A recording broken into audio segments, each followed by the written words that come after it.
Relief. Civic Tax Relief's special tax hotline can help you discover all the relief programs available for free. I would recommend anyone who has a tax problem to contact Civic Tax Relief. Just call 800-316-8744. 800-316-8744. Don't wait. Call now. 800-316-8744. 800-316-8744.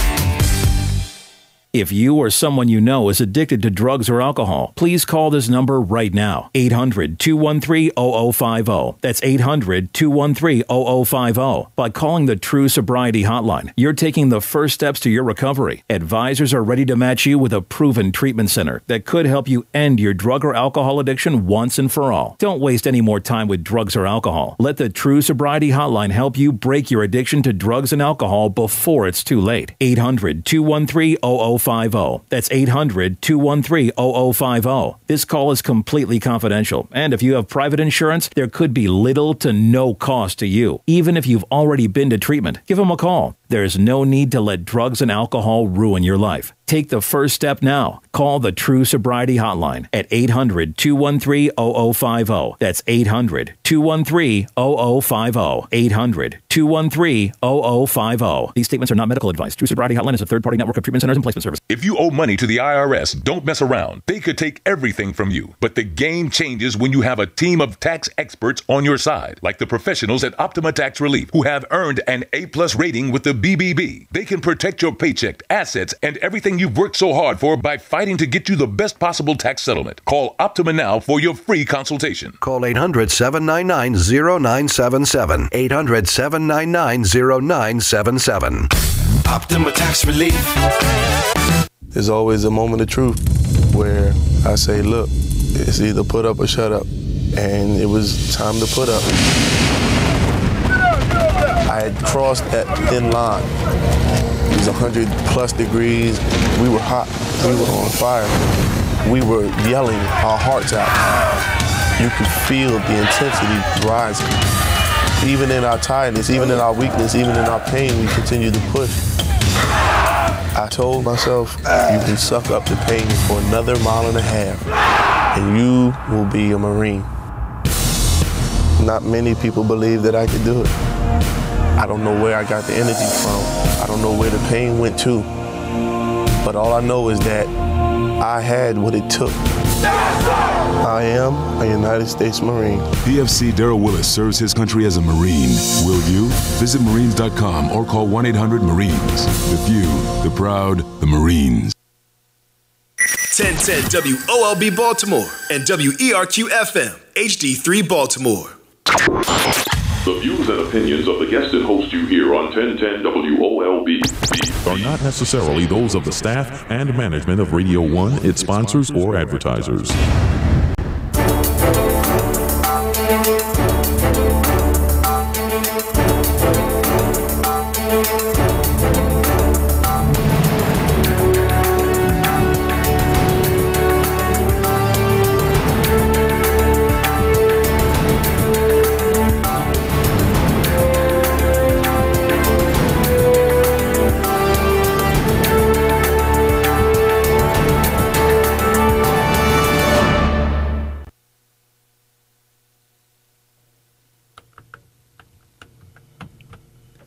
Good afternoon, Radio 1 family. We're back in the house today. Feeling good. I'm exhausted. I ain't gonna lie. I ain't gonna sit here and act like I'm feeling good. I am tired. We've had a long week, but of course, I'm your host, Hassan Giordano, a.k.a. Mr. Politics, in the building. Of course, this is none other than the DMV Daily radio show. By my two co-hosts, always to my right, the Legal Eagle is in the building. Ivan Bates, what's happening, Captain? What's up, boss? Good to see you. Always a pleasure. What are you on 6? All right, go ahead. Good to see you. I'm glad to be here. How's everybody? Tired. Look, we were running all night last night, right? No. And then, of course, to my left or directly in front of me, the boss of all bosses, the union boss, Mark McLaren. What's happening, man? Good afternoon, sir. Glad to be here. Absolutely. I just want to let y'all know y'all saw the feed. Put up a quick live feed before the show to let y'all know what was going on. Of course, again today, And then, of course, we were joined in the studio earlier by our former NAACP president and CEO, Ben Jealous, was in the building today at Radio 1. So that was a good look. Of course, tomorrow is the day. 4 p.m. right here on DMVDaily.news, you will see the interview with the DMV Daily Show with our illustrious Democratic gubernatorial candidate, Ben Jealous. We have him lined up, queued up, ready to go, asking him some very important questions in regards to HBCUs, in regards to crime, in regards to a whole host of issues. You do not want to miss that show tomorrow, DMVDaily.news. And again, we're going to bring it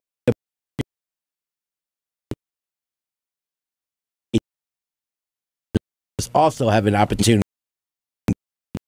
interview. Now, of course, DMV Daily Radio every day, Monday through Friday, 4 to 5 p.m. only on WOLB 1010 AM, where information is power. But on Thursdays, every Thursday, we will stream live from a different location across the state and across this country at some point. And so you'll be able to catch that interview live on DMVDaily.news. This week, you know who we have, Ben Jealous.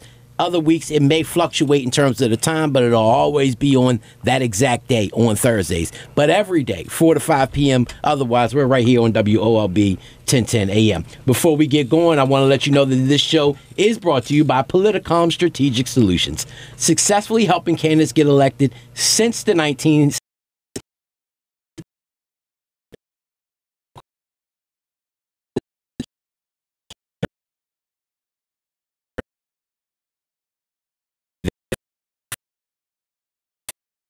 But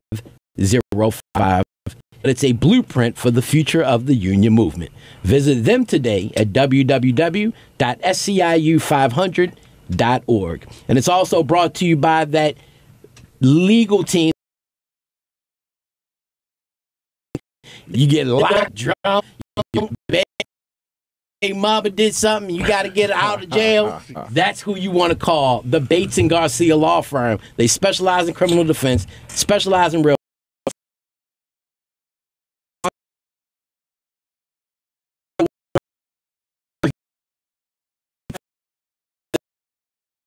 right-hand man videos back there producing.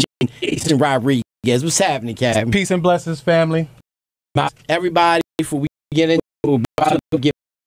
but you can always find DMVDaily.news online. You can see this show Facebook Live, YouTube Live, Periscope at DMV Daily News. You can also are going to be able to hear it on iTunes, Google Play, Stitcher, and Spotify, so you can hear the podcasted programs each and every day, or see the podcasted programs right there on DMVDaily.news. Go to the podcast, go to DMV Daily Radio Shows, the first podcast at the top. You'll be able to see today's show and all the shows before. Former Mayor Dixon was on yesterday. The day before was the premiere show.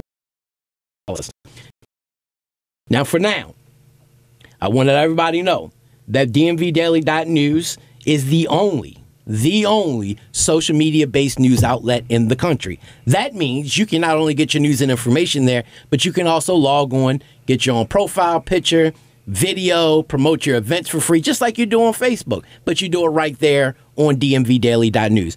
I'm asking you, go there, make sure you register your account today, or subscribe to our periodic newsletters, because I'm going to tell you what's going to happen. Every week, we're going to give away cash prizes right here on DMV Daily Show. It's going to be given to you by our wonderful sponsors, such as SEIU 500, Politicom, and Bates and Garcia.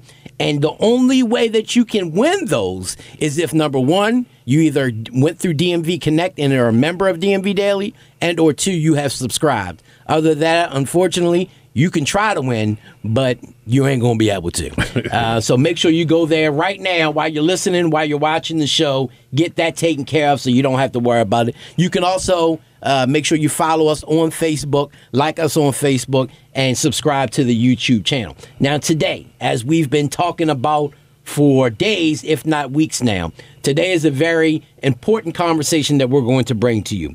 We are set to host the one and only NAACP presidential debate. And in studio, we have the two gentlemen who are vying to become the Baltimore branch's next president for the NAACP during the upcoming election set to take place this Saturday, if I'm not mistaken, October 6th, at the Urban League, if I'm not mistaken as well. And so I want to introduce both of the gentlemen. I'm going to give some little ground rules for not the candidates mostly, but for you listeners and people who may want to call in with questions, and then we're going to get right into it. So to my left, we have Mr. Michael Eugene Johnson. Thank you for coming into the DMV Daily Radio Show. No, this is great. Let me tell you, this is great. I've been watching since day one, and this is what we need. We need modernization of our news information and modernization on things that are happening in our community instantly. Way to use the internet and way to use everything to make this work. And I'm just proud and glad to be here. We appreciate you having. And then, of course, right next to him is the other candidate, Mr. Kobe Little. Thanks for coming into the studio. Thanks for having me today, David and Mark. Good to see you as well, Mr. Johnson. We're glad to be here. Good afternoon, Baltimore. All right now. So this is what we want to do. First and foremost, to the listeners. Once we get the opening statements going out the way and each of the hosts get their questions in, we will be taking questions from you. Now, whether that be online, you can go to Facebook Live. I see Darius Hall on there, Thomas Brigg, Quincy Gamble, Richard L. I mean, they're already live and locked in, ready for this debate. You can ask your question on the Facebook Live, or you can call in. 410-481-1010 is the number. You can call in. Now, I'm going to ask you, be succinct with your question. We're not taking no whole long soliloquy about, this, that, and the third, and how bad the NAACP or how great they are. None of that. Ask the question, and you will take the answer offline. And always, as always, keep it respectful. Because otherwise you will be hearing a dial tone quick, fast, and in a hurry. I can tell you that. LY gives you a little chance here and there. I know if it's up to me or Coach, you're getting hung up on quick. Speaking of LY, I forgot to mention this, and I can never forget this. Yeah, and I want to lead up to it each and every day up until October 24th. LY is being celebrated for 20 years as a talk show host. Let that sink in. 20 years. WORB 1010 AM. We're not even talking about his years in the state Senate, right? And in the House and his political leadership. 20 years right here on Radio 1 is a lie. Radio talk show rated number 45 in the top nationwide advocate for citizen participation, minority business opportunities. Everybody knows who Larry Young is. He can walk anywhere in this town and they know who he is. Wednesday, October 24th, you need to join us in celebrating Larry Young and his 20 years from 6 to 9:30 p.m. at that swank place called Martin's West. Purchased online, you contact 410-907-0367, but you definitely want to be in the house. DMV Daily's radio show and your host will be in the house that night. Right. We'll have live music, delicious dinner, a fashion show. And not only joining us, April Watts, DJ Quicksilver, Conan, Squirrel Wide, Little Black, Dre Johnson, Kelson, the Coach, and more, JJ as well, will be in the house. And special invited guests, Radio 1's founder, Kathy Hughes, Minister Louis Farrakhan, and of course, LY's really, really close friend, Reverend Al Sharpton. You definitely want to get your tickets because they're close to being sold out. I know because I went to get some more from them today and I only couldn't get a limited amount. So you definitely want to get yours before they sell out. Contact 410-907-0367. So for the candidates, this is how we're going to do it. We're going to let you open up with a opening statement, 1-2 minutes. We got time limit because we got to get off here in about 45 minutes, right? Open up with your opening statement, why you're running for president, why you qualified to run for president, and what makes you the best candidate for president. After each gives that, then we'll ask questions. Some will be individualized, others may just be broad for both candidates. The candidate will get a minute to respond to that question, and then the other candidate will have a 30-second rebuttal period if they want to. Then once we'll give you 2 minutes for closing. And so that's how we'll move forward from there. And I don't think we'll have too many issues because both, to be realistic, family, if you don't know the resume of these two gentlemen, both of them are upstanding gentlemen who both deserve your respect and both deserve votes, to be quite honest. And so I'm very honored to have both of you I'm honored to have both of you. I love the NAACP. National lost its life, frankly, and while the local NAACP in the from the national or resignation, what would you bring to the NAACP Baltimore branch and its presidency that can recapture the glory days of the oldest and boldest civil rights organization in the world? And since we started with you, Mike, we're going to start with you this time, Mr. Little. Thank you. So now, are we going to start with the opening statements, or we do the questions first and then fold back? Yeah, look, I didn't start in one. Yeah, okay, I go ahead and answer the question. Yes, the thing about it is, my goal is to bring several things to the NAACP. First is a unifying spirit. We have to focus on fighting the forces, the policies, the practices, and the institutions that oppress our communities, and shift from focusing our energy on internal squabbles. So the first thing that I'm going to be focused on is unity. The next thing that I'm going to be focused on is having a standard of excellence that converts into the branch actually functioning in an effective way. So we need the branch to have every committee with a chair, every committee with members, every committee with a work plan for the quarter and for the year. And we need to be engaged in a consistent plan of membership development and recruitment and leadership development. Lots of people want to help. Lots of people want to get involved. And we've got to create this space to let people get involved, to lift people's voices, to give our leaders the training that we need, and to go out and hear what the community wants. So I bring excellence, I bring organization, and I bring a passion for the job with the spirit of unity.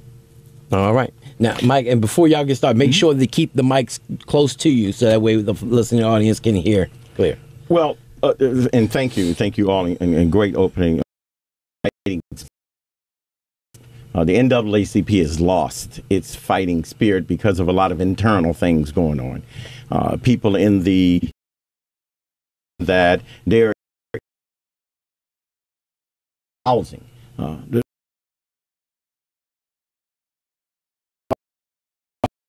Education. Nothing can get solved and confront the miseducation of Baltimore. We need to make sure that, and what I bring is like organizational skills, but also bring that spirit that used to be the NAACP. I remember when I was 15, when everybody else was getting bicycles and maybe being the young of 11, NAACP life card. So I've been a lifetime member since 1970, which is ages ago. But at the same time, a sense of commitment. I was a member of the NAACP in college, on the college chapter at Morgan University, HBCU.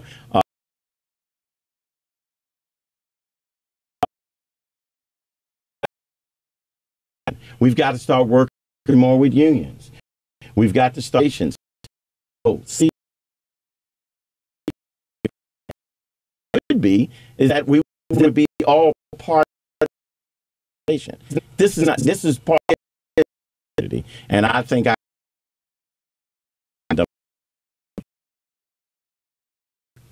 question. A lot of what I deal with criminal justice system in Baltimore City, I think everybody can agree that it's broken. Whose fault? That's not what for debate. The criminal justice system in Baltimore City and of the young system, they have the convictions, and they're stuck. I call it a black hole in which they're stuck, and it's easy to get in, it's hard to get out. What can your chapter do to help with that? If you had to find one thing within the criminal justice system that you'd like to zero in or focus on, what would that be? Well, sentencing. I think the unfair sentencing, especially for young people, especially for young men in the system. I'm sure you see it many times when you're in the courtrooms. We need to have court watchers. The NAACP need to have someone in the courtroom. There are many retired folk who want to participate in the NAACP, and how do we get them to participate? And so many of them may be former police officers or even former attorneys. We've got to become court watchers, just like we're paying attention to Kavanaugh's here in the Supreme Court. We need to start paying attention to the type of judges that we have on the benches here. We don't do that. We're not court watchers. We're not paying attention. All we're doing is re-electing the sitting judges. We're not asking the sitting judges, what are you doing when it comes to sentencing, especially young African-American children? So my concept would be that we would have court watchers, people who do the research, and we have to have research. Research is important. Instead of just running your mouth on what you can do, make sure you can back it up with researchers. If researchers can research the judges, and researchers can research the prosecutors, and some researchers got to research the lawyers. But we have to have a presence in the courtroom, like other communities have presence in the courtroom. Okay, thank you. I certainly agree that sentencing is an issue, and spent a lot of time in Annapolis this past General Assembly session fighting against the crime bill, which was proposed by the governor to say that this was his way of responding to violence in Baltimore. But we all know, as Mr. Johnson said, that sentencing is not going to stop violence in Baltimore, and it's not going to address the problems that force our young people into the criminal justice system. I don't think there's any one answer. I think that the key is that we need to begin to speak to what our communities need. We need jobs. We need effective educational system. We need safe, clean communities where people feel valued and where people feel secure. So much of the violence in our community is a result of people not feeling safe in their communities, and the police don't help with that. So I think the NAACP has to be in the practice of speaking truth to power and effectively acting to reduce police violence, effectively acting to create police accountability, demanding that as this city moves forward in economic development, that it's not a stilted or slanted economic development, but that the most economically vulnerable people are the people who benefit first and most from economic development in this community. So much of what we see in terms of our folks being pushed into the criminal justice system, which results in a disproportionate number of African Americans in jail. You know, in this state, we're 30% of the population. We represent 70 to 80% of the prison population. Something's wrong with that. We ought to stop the press, and every single day the NAACP ought to be asking the question, what are we doing to free our people? Not system which doesn't value them enough to create the opportunities academically, in terms of skill training, in terms of opportunities for employment, in terms of opportunities for economic development and entrepreneurship. But you know, the larger question is not about criminal justice. The largest question is about wealth creation in our communities. Now, we got blocks and blocks and blocks and blocks of abandoned houses. And there's still people who live there, and there are people who used to live there. The NAACP has to be that voice that stands on the wall and says, you will not develop this community, you will not develop this area and displace the people who live here, or displace the people who were pushed out because of years of neglect by the government and by the economic powers in this city. Gentlemen, thank you again for being here.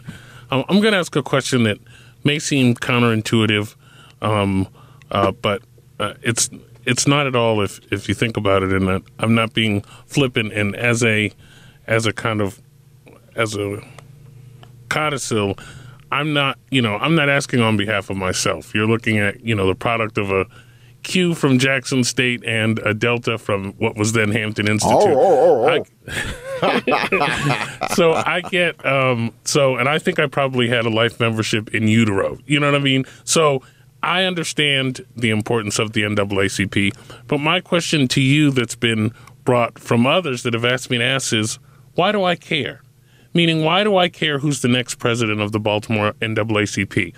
What concrete plans do you have to make that relevant to the average black person in Baltimore? Because it certainly is relevant to me, but so I would open it up to responses. Yeah. I'm a life member in the NAACP. I was president of the NAACP when I was in college. I ran for president of this branch 24 years ago as a young person. The young people were denied the access to vote. I went on a hunger strike to protest that, and I was on a hunger strike for 100 days.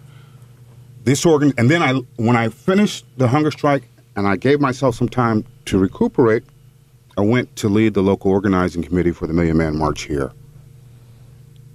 This organization is relevant because of the work that Ida B. Wells did to document and protest lynching. This organization is relevant because of the work that W.E.B. Du Bois did to establish the entire field of social work, to advocate for the right to vote.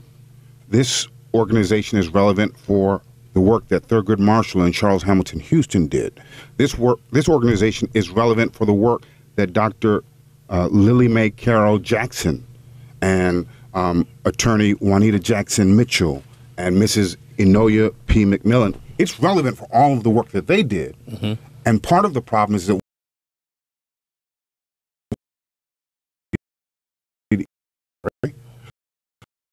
change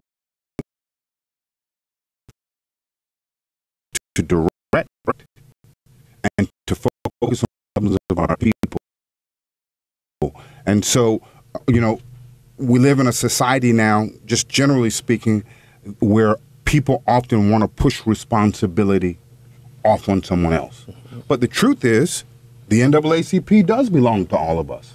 The NAACP is of our community. The NAACP doesn't have anything to say if it's not saying it on behalf of our community. And because of that, people in our community have a responsibility to be a part of the organization and to make sure that the organization is not only strong, but vigilant in the cause for justice. So that's my message to the people of Baltimore. Sure. Thanks. It's a good question. I mean, why even want to participate? My father, who was a member of the A. Philip Randolph, the Pullman Union, would always say, people would say, why join the union? Well, everybody has a place, and the NAACP has a major place in this town.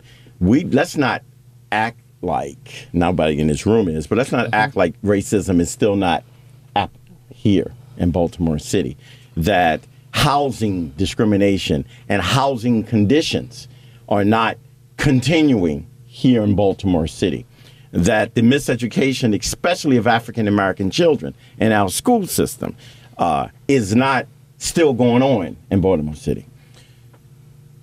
There's been maybe a push away because of other organizations that have come up in and around the NAACP, Black Lives Matter, some of the other groups, and people have picked who they're comfortable with. Mm-hmm. But when it's all said and done, a strong NAACP and a strong leadership inside the NAACP will have people coming back to recognize not only the historical perspective, as Mr. Little has said, but the action that we need to do today. We can't romance what happened in the past about the NAACP. We've got to make sure that we have a leader that's looking forward to what are we going to do in the future of the NAACP. Mr. Johnson is absolutely right. And back to your opening question about what qualifies one to be president of the branch. I've been doing this work.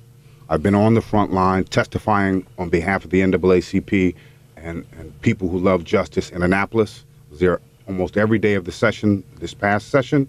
I have been engaged in recruiting members to this branch. I have attended the meetings of the branch regularly, and I'm doing the work. And so I think it's important for us to recognize that the NAACP is an important organization in our community, and it must provide leadership, but it also must work with other organizations. And I think that there are a lot of good organizations in the community doing good work now, whether it's Leaders of a Beautiful Struggle, or whether it's the unions, or whether it's Job Opportunities Task Force, or the Brothers and Sisters in Out for Justice, or the Urban League, or the fraternal and sororal organizations. There are lots of people who are doing good work. The NAACP needs to stand up and do its part. But at the same time, the NAACP doesn't need to co-sign a lot of the garbage that's going on either, because there are a lot of organizations that aren't doing jack. They're there. They're a name. They're just there and becoming friends of the mayor or friends of the governor or friends of it. What happened in Annapolis is very important, and that's why I've always needed. When I needed to know what was going on in Annapolis, I called Hassan. Why? Because Hassan was the representative of that NAACP branch, making sure he was in Annapolis for Baltimore City. This is about the Baltimore City branch. We can't sit and think that the whole branch is being decided and moved by things that happen in Annapolis. People are being killed in this city by police officers. People are being arrested and put in jail for conversations. We're on the same housing. page. Well, no, I'm not suggesting we aren't on the same page. I'm just making my point. My point is that we can't co-sign foolishness at the same time by saying that we know and we hang in a certain part of the government. What we need to do is get closer to the people and let the people make the decision. Quit co-signing some of the garbage that's going on. That's all. I'm not suggesting that you are. I'm suggesting it's being done. Well, so speaking of Annapolis, right? We were just talking to Ben Jones, who made a really good point, and Ben stood up when others probably wouldn't have when it comes to fighting for the repeal of the death penalty, right? When our governor couldn't get it done at the time, Martin O'Malley. And he co-signed a very controversial piece of legislation known as not only just the DREAM Act, but the gay marriage bill as well, right? Was the official name of the marriage equality. Marriage equality. Not gay marriage, just marriage. And so, but that was within especially the African-American community could be split right down the line, especially between the two generations. Going to Annapolis and understanding that as your role as somewhat as a lobbyist, as the president, right?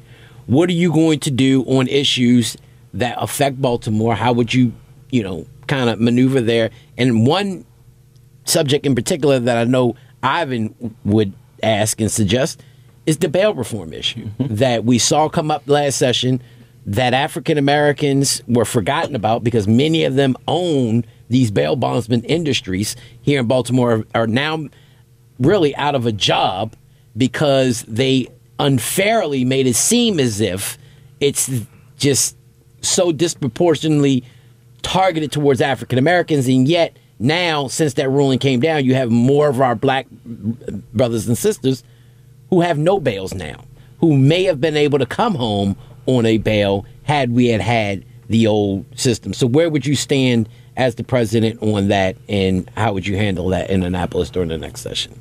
Well, the whole bail issue, I think, was mishandled by a lot of the delegates and a lot of the elected officials out there. I mean, it was commas, and no attorney can appreciate that because a comma can change a whole sentence. But if it was done in the spirit that it was originally put together, then it would have been made sense. What happened was lobbyists get in the game. Let's be clear what this is about. This is about money. And so when the lobbyists got in the game, the whole Bail Reform Act, which I heard you speak about throughout the campaign, the whole Lobby Reform Act just went out of the windows. You must be able to sit down inside of your branch. And it's not always the president who has to be the leader in Annapolis. I think that's the problem sometimes. But sometimes you get people like Hassan Jadon and other folks who know Annapolis to be in charge of committees, to work with committees and come back and explain to us where do we stand.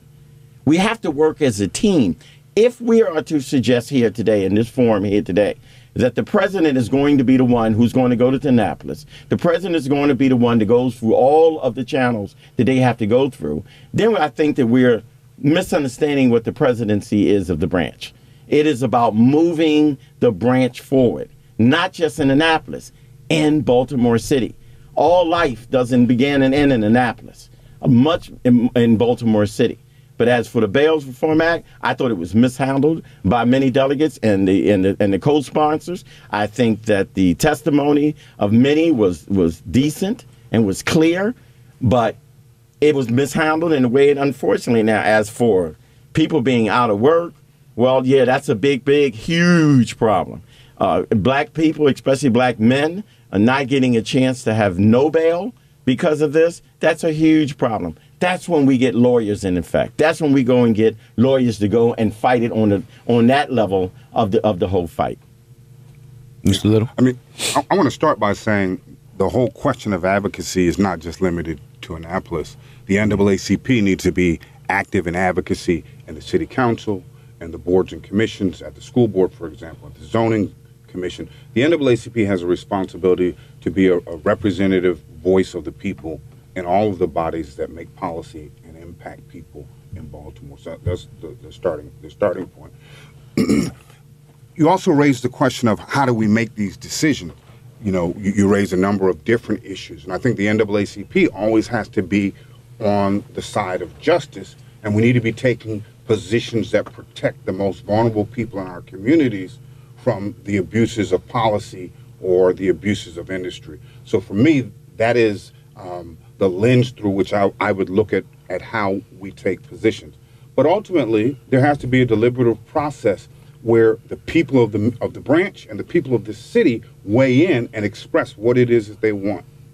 And then we come up with the position that we think is appropriate. You know, as it relates to the cash bail, the real issue is, one, our people need to stop being over-policed and arrested at such high and alarming rates.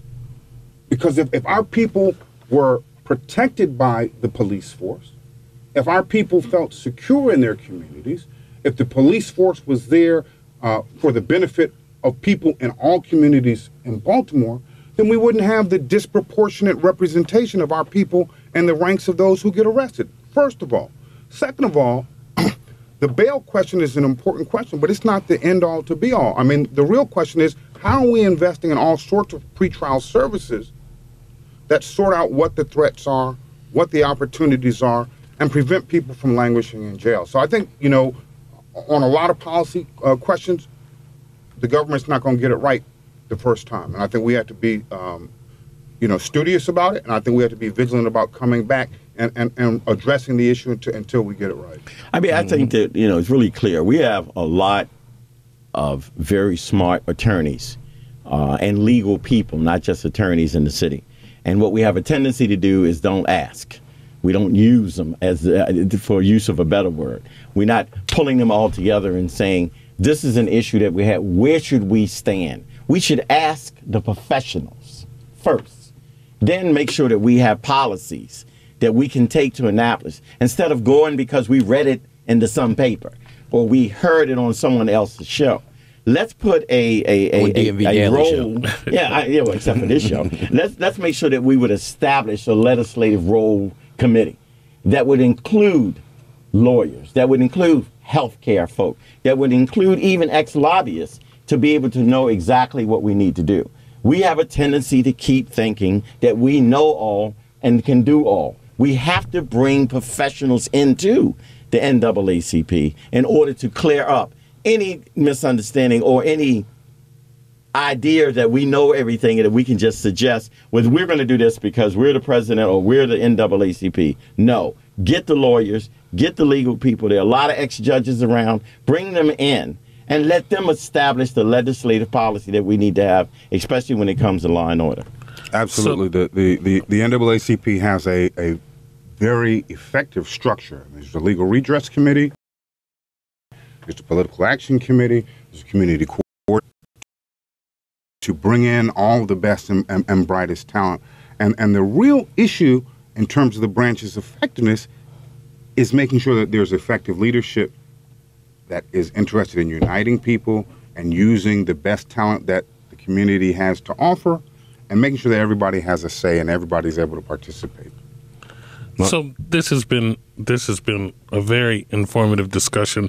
What I'd like to move to is, this is a relatively small room, but I'd like to address the elephant that is sitting right in the middle of the room, and that is the elections process within NAACP. I have, Hassan will tell you, I went on a harangue here on Monday for 10 or 15 minutes out of the hour about the elections process with the Baltimore City delegation to the House of Delegates, and I'm not a delegate.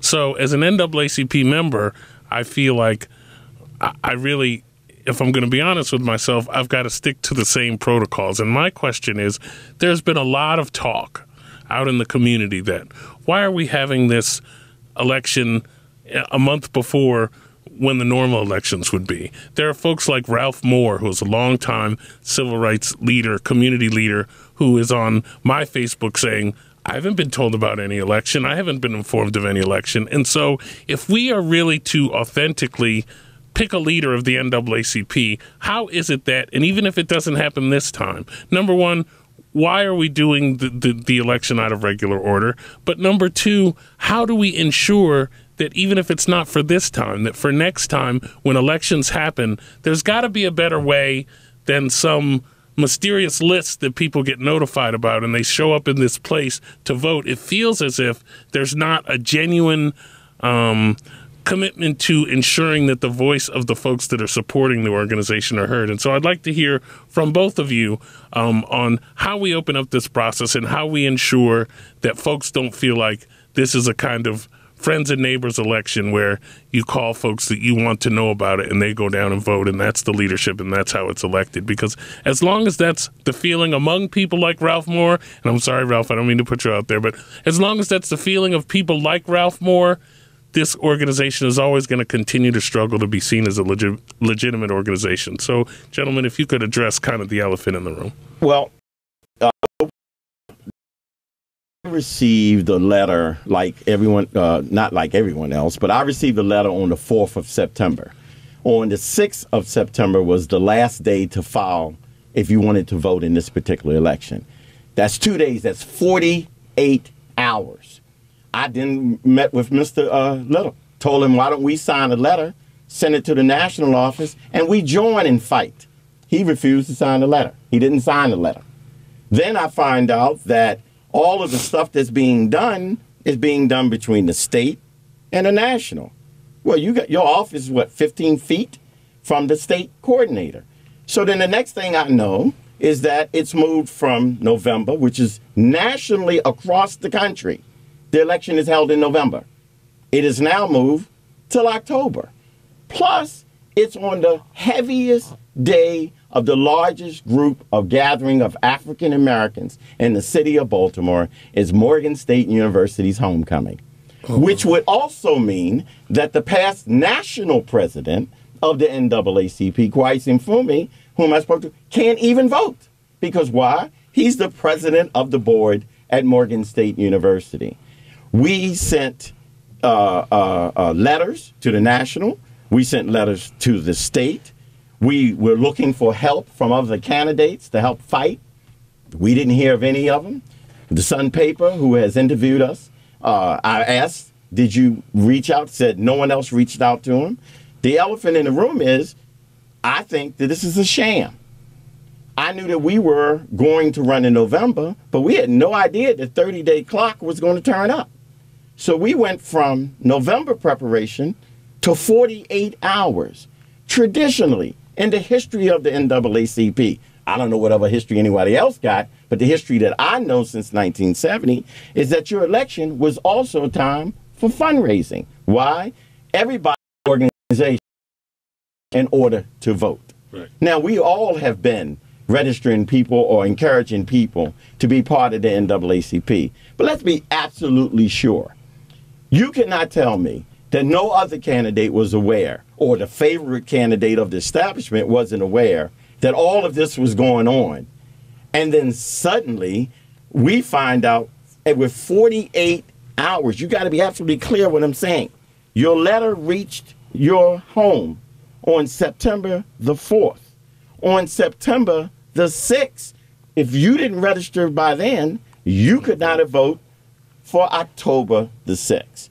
We just felt that we had to continue. I don't think that I'm being given a fair chance. We had a difficult time, if almost an impossible time, getting the list. Even to this day, we haven't got the list.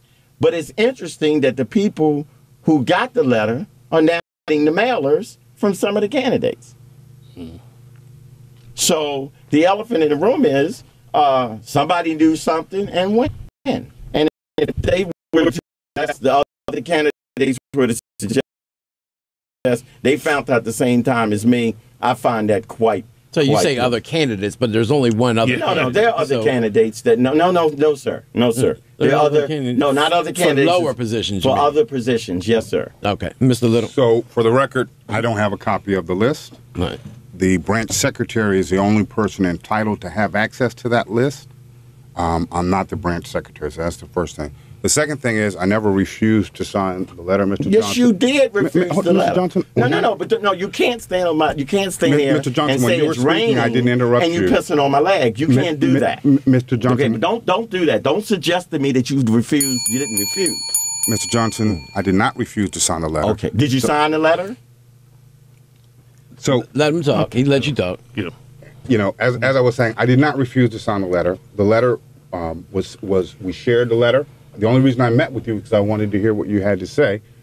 I had some changes to make to the letter, and before I was able to share those changes, the letter went out. But that's neither here nor there. Anybody who was participating in the branch meetings all year round knew that from October of last year, the branch was under an administratorship. Okay, and the branch administratorship took all of the normal took the branch out of all the normal operating practices. Okay, so the truth of the matter is that short of the money that came from the membership drive that I did, the branch does not even have the resources to do a mailing to its membership to announce a meeting, which is why there have not been any correspondence going out all year round or ads placed in the newspapers to announce a meeting. Okay, the idea that somehow this is a sham election, it certainly isn't a sham election in my favor. I had nothing to do with the setting of the date. We were told at a meeting when the previous president was removed from office, we were told that there would be a special election and it would either happen in September or October. Anybody who came to the meetings would have heard that. It was also reported in the newspaper, in the Afro and in the Sun. So the information was out there. This process is not ideal, but there comes a point when leaders rise and say, even in the face of less than ideal circumstances, we have to find a path forward. And so I've decided to participate in the process with the hopes of getting to a place where the branch can sort itself out, have functioning committees, have a fiscal management plan that attracts resources and that also maintains a balance so that we can be removed from the administratorship. I mean, the truth of the matter is that if people took the time to come to the meetings, they realize how much work actually has to be done. I mean, I want Mr. Johnson to focus in on the fact, and I make no apologies for the national organization. This is a national organization. The last time I ran for president of this branch, they changed the rules 2 weeks before the election. But I'm not making any excuses for them. Well, I mean, you would have to be able to. But the truth of the matter is that as it stands right now, the leadership of the branch doesn't have the capacity to do very much. I mean, when was the last time you attended a branch meeting? You know, I am the type of person, now before you start making that approach, because we could go on that level. Hold on, I like to ask a question. Because you said a couple of things that are very interesting to me, Mr. Little. First of all, every organization has bylaws. And what do your bylaws say, one? And number two, it does seem unfair that if the members don't know about the meeting, because you're in receivership, therefore, the national organization would have to follow the bylaws. The national organization would be entitled to send the mailing out. To me, it seems that maybe the two of you could get together. If you want to have the meetings done the proper way, look at the bylaws and sit down and write a letter to the national. Because to me, I think one of the things that the NAACP is missing here in Baltimore City is the trust of the members. Absolutely. People, I think, want to be involved, but if they feel that it's a process that it's not fairly done, then to me, if you talk about leadership, the two of you can possibly maybe write a letter together to say, hey, because there is a lot of confusion here. And I do know people who want to be involved. And I also know a lot of times the membership tends to sometimes be a little older. and they need to have the opportunity to feel very comfortable with the but my concern and my question is, just look at your bylaws. When you look at your bylaws, they have to really be followed, because if you don't follow them, that's when you have chaos within the organization. Absolutely. So the branch has followed. Are you saying that should follow the bylaws? Well, I'm saying national needs to follow the bylaws.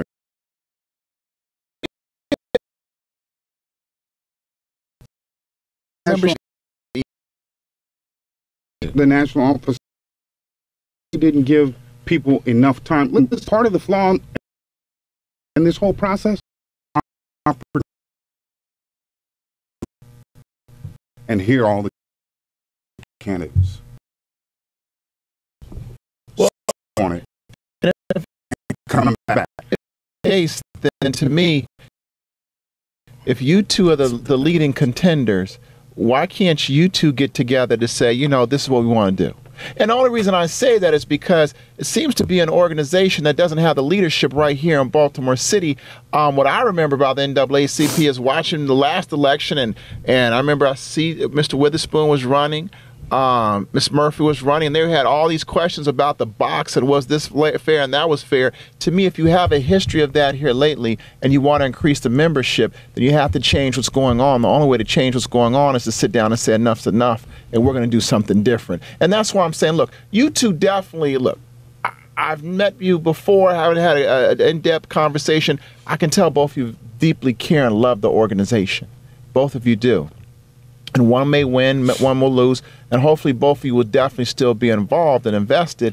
And I was going to ask a question, say something positive about the other one that you think is a very positive thing and that you admire about the other individual. But to me, I think maybe you should sit down and maybe just sit down and talk to say, look, we need to fix this organization together. And let's give the opportunity to let the people know who we are so that everybody can be invested, because I personally feel if it continues to be handled the way it will, then you're never going to get the people to be involved in NAACP. And let me interject and say this. I have to publicly say that there's a lot of confusion that's went on in this whole thing, right? But I have to publicly first apologize, because I reported on this a week or two ago. And I did it from a perspective of what I was given, the information I was given, which I know to be the case because that's what I was giving. But I never gave the opportunity to Mr. Little or Gerald Stansbury, who was the state president, to rebut the information that was being given, even from the former president, Tessa Hill Aston, that was put into the article. And that's something that I know I probably did back in the day when I was young in journalism, but I've grown. And when you get into this, again, I didn't go to school for this stuff. You know, I just self-taught, but you try to grow and learn from those things. So I definitely want to apologize, because I think that even grew more frustration, right? A lot of people read that, a lot of people shared that, and a lot of people felt like there is a broken system and process. And people who don't know, we had a president, Tessa Hill Aston, who helped with the national convention brought to Baltimore. She was removed for whatever reason, whether she resigned or the national, she wasn't there. And then they put in her first vice president, Ronald Flamer, as her, as the acting president. And he then tried to have Anthony McCarthy, the former spokesperson for Mayor Pugh, as the executive director, which used to be a role back in way back in the day. But the president doesn't get paid, and the executive director would have got paid. Nonetheless, they ended up getting removed for whatever reason from national. It's in receivership, meaning Gerald Stansbury is truly the one running the Baltimore branch at this time, which in and of itself is a problem, right? We got to get back to some semblance of leadership in Baltimore, and the whole thing. So we're hoping we can get to that. I want to give you... Well, I wanted to follow up if I could. I mean, I think that you had made a good point, Counselor, but I also wanted to remind that I did do that. We did meet. I did present a letter. Whatever changes could or could not have happened didn't happen. And we even said about suspending the election all the way to the spring to give us a chance then to maybe drive through the neighborhoods and talk about how great and how bright this gentleman is in the neighborhood. Maybe some of even the people that's running the office wouldn't even have ran, because some people just ran guts then they run. But the effort was made from my part to sit down, to have a letter, to make sure that this letter go, and to postpone the election so we can save the branch. This ain't about Mike Johnson. This is about the NAACP. The branch, and the branch. Specifically Baltimore and specifically the Baltimore branch. Going to meetings and not going to meetings when I feel that Hassan and a lot of the people had things, in fact, was just a cheap shot. Because any time that anybody at the NAACP, and he knows this just as well as any people who really needed me for whatever reason, to gather people, to stand with them, to stand in front of when we were protesting the hotels to make sure they can get unionized. I'm standing there with the hotels to get unionized. When we're fighting about the police corruption, I'm standing there at so I may not be at the meeting, but I'm at where the action is. Okay, so. All right, so we're going to have to wrap this up. We got about 3.5 minutes left. I want to get, what we're going to do is we're going to let both of you close, right? I want to get the 2 questions in that we have from our Facebook audience. Kelly Davis, I want you to answer both questions and then go into your closing as well. Kelly Davis asked, how will the Baltimore chapter advocate and support prosecutorial abuse in those abused by the system as the next president? And then Joseph Kane says, would you support an elected school board for Baltimore City Public Schools? And just so in case people don't know, there actually is 2 members that are about to be in 2022 because of Cheryl Glenn's bill. Right. But I'm assuming it's saying a fully elected school board. Would you support that? So those 2 questions, and then you're closing. And we can... In 1 minute.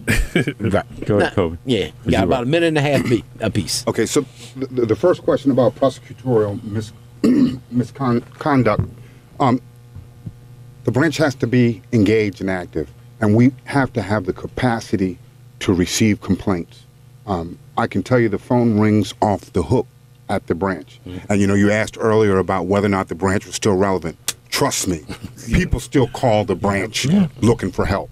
And the branch hasn't had the capacity to give that help. And some of those questions that come in are about prosecutorial misconduct. But it's also about judicial misconduct. I mean, the idea that a judge said this year that a police lieutenant who committed crime was set up by the system and therefore she wasn't going to sentence him to any time in jail is outrageous. And there's no way that any young African-American man who grew up in Baltimore and went to Baltimore City Public Schools shouldn't get that same pass. You want to say that somebody was set up by the system. So the first answer to that question is that we have to develop the capacity to receive the complaints and to investigate the complaints through the Legal Redress Committee. On the second question about an elected school board, I think that the school board has to speak to the needs of the children who are in the schools. Black children in Baltimore City facing the conditions that children in Baltimore face don't need a curriculum that's not specifically designed and geared to prepare them to be competitive in the world, to feel good about themselves and to have the confidence to know that they're children of God who empowers them to do all things, right? So whether that's gotta cut it off there, Mike John. I'm sorry, I can't stop this one. I mean, obviously, we spoke earlier, and I spoke earlier about making sure that we have a great relationship with, especially the legal community out here, in order to address a lot of the issues that we're having in the judicial system. There's no question. In reference to the school board, we spend over $1 billion for a school system that does nothing but rank the lowest in the state. If we think that we need to worry about what most folk that are on that school board don't have any children in our system think, I'm not dealing with that. Yes, we need to have an elected school board. Yes, it should be more than half, or at least half. All of the municipalities around us are electing school boards. We're sitting around here being happy about electing 2. So from my standpoint, as long as they are miseducating black children in this city, as they are, as long as we're spending $1 billion to get the lowest scores in the state, as we are, absolutely we need a school board to be elected by the citizenry, and I will do everything I need to do, not having to go to that meeting, by going to the citizenry and getting them to help organize them to go and fight what they need to fight. All right. Michael Eugene Johnson, Kobe Little, thank you, gentlemen, for coming into the studio. Thanks for having us. This is the DMV Daily Radio Show. My main man, Mark McLaren, Ivan Bates. Tomorrow, 4 to 5 p.m., DMVDaily.news. You want to watch it, go to our Facebook, YouTube page, on our website. We are interviewing the Democratic candidate for governor of the great state of Maryland, Mr. Ben Jealous. This is your host, Hassan Giordano, signing off. And until next time, we want to say peace and a great evening. Good job.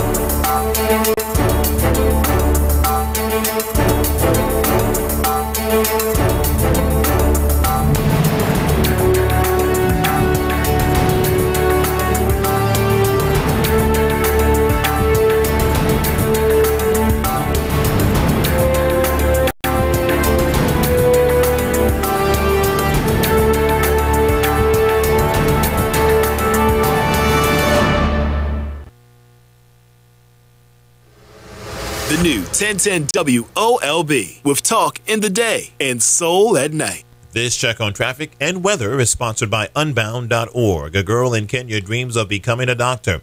An elder in Guatemala dreams of being part of a community. Reach out and change their world, and it will change your own. Unbound.org. There are a few accidents to look out for. One serious in Ellicott City. It's along Route 100. All westbound lanes are closed at Snowden River Parkway. A 4-vehicle crash, including a tractor-trailer, and that's causing backups now in both directions. Meanwhile, there's a crash in the city on Lombard and Martin Luther King Jr. Boulevard. Look out for this accident in the city on South Charles Street at Conway Street. Delays continue along the inner loop of the Beltway, off and on from 95 along the west